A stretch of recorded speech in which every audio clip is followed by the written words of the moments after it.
Good morning. I want to share something with you that we looked at in our Wednesday night Bible study this week. And that is in Revelation chapter 2 and 3. We talked about at the end of every one of the churches, the 7 churches of the book of Revelation, Jesus talks about the rewards of the overcomer. And so I want to just share briefly with you the rewards of the overcomer. An overcomer is that victorious believer.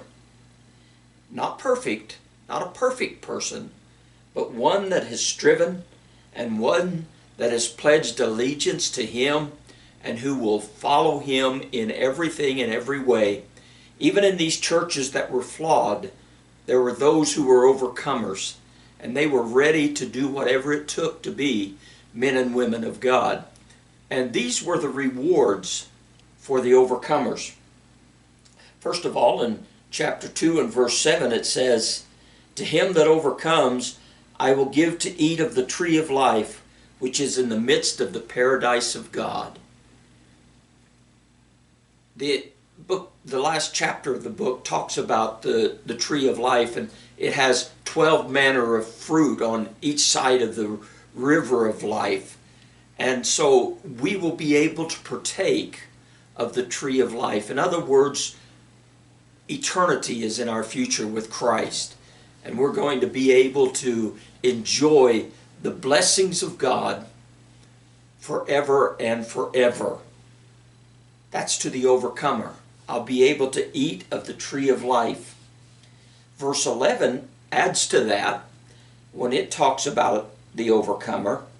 To him that overcomes will not be hurt by the second death. In other words, death is separation.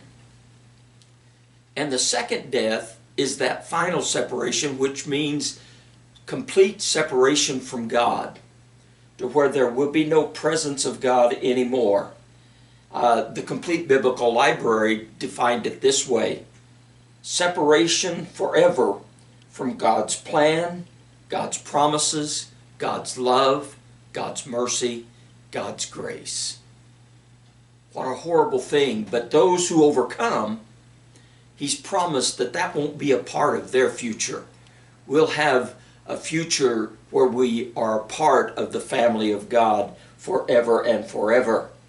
And then in verse 17 of chapter 2, it says this: "To him that overcomes, the Lord will give to eat of the hidden manna, and will give a white stone, and in that stone a new name written, which no man knoweth, save he that receives it."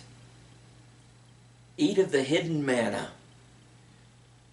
You know, in the wilderness, at the Exodus, God gave manna for 40 years. For all of those people, over 1 million people, every day, they had their fill of manna for 40 years. And now He says one of these days we'll be completely and totally fulfilled and nourished by the hidden manna of God as we overcome. We're given a white stone. In their day, they understood what He was talking about, because when you went to trial in those days, they gave the jurors a black and a white stone. And if you were found not guilty by that juror, they presented the white stone. And so Jesus presents to us a white stone. It says you're free from guilt. Your guilt's been covered by the blood of the Lamb. What a marvelous thing that we have as an overcomer. We go a little further and we get to chapter 2, verse 26. And this one goes through verse 29. There's several things here. "And to him that overcomes and keeps my works unto the end, to him will I give him power over the nations. And he shall rule with them with a rod of iron, and as the vessels of a potter shall they be broken to shivers, even as I received of my Father. And I will give to him the morning star." So when He proclaims us innocent, we will rule and reign with him and sit with him. A little bit later it says that we'll sit with him in his throne. We'll see that in just a few minutes. But I will give to him the morning star. Remember, Solomon said in his writings that the Messiah was the bright and morning star.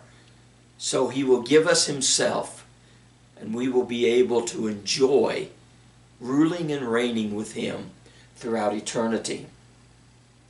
Verse 5 of chapter 3 says that he that overcomes the same shall be clothed with white raiment, and I will not blot his name out of the book of life, but I will confess his name before my Father and before his angels. Be dressed in white. Be totally and completely pure in the presence of God. And your name will be in the book of life. You know, as I said Wednesday night, there's a lot of things that my name is on. My name's on the register to vote. My name's in the driver's license bureau to be able to drive. My name is in Springfield, Missouri as an ordained minister. I'm in a lot of lists, but the one list that I want to stay in and never depart from is that list in the book of life, because I want to spend eternity with him. And he said he'll not blot you out of the book of life. And not only that, I will introduce you to my Father. I will confess your name before my Father. In other words, I'll proclaim you as mine. That's the promise to the overcomer. In verse 12, he that overcomes, I will make a pillar in the temple of my God. What a wonderful thing to be a part of the foundation, to be a part of the temple of God. And that means that we're going to be with him forever. All of these are giving us promises of eternity with God. And then the last one is found in verse 21. And it says this: to him that overcomes, I will grant to sit with me in my throne, even as I also overcame, and I'm set down with my Father in his throne. We'll be able, when he talks about sitting on the throne, when we get further into the book of Revelation, when we get to the end of the book, it talks about the New Jerusalem coming down, and that is the kingdom of God. And we will be able to be in the very presence of God forever and forever. And that's what that's talking about. That we will sit on his throne. It's not going to have a whole lot of people sitting on the lap of Christ or sitting beside Christ. It's talking about being in his midst. And I will be his God, and he will be my people. And it says that there'll be no need of sun, because the Lord will be the sun, and he will shine upon us all. And we will be with him in his throne forever and forever. That's for the overcomer. And I encourage each and every one of you to join me on that list, to stay firmly written in the book of life, and to be overcomers, that we might share in all of these things, because every one of them point to just one thing, and that's being with Christ forever and ever. God bless you, folks. We'll talk to you again soon.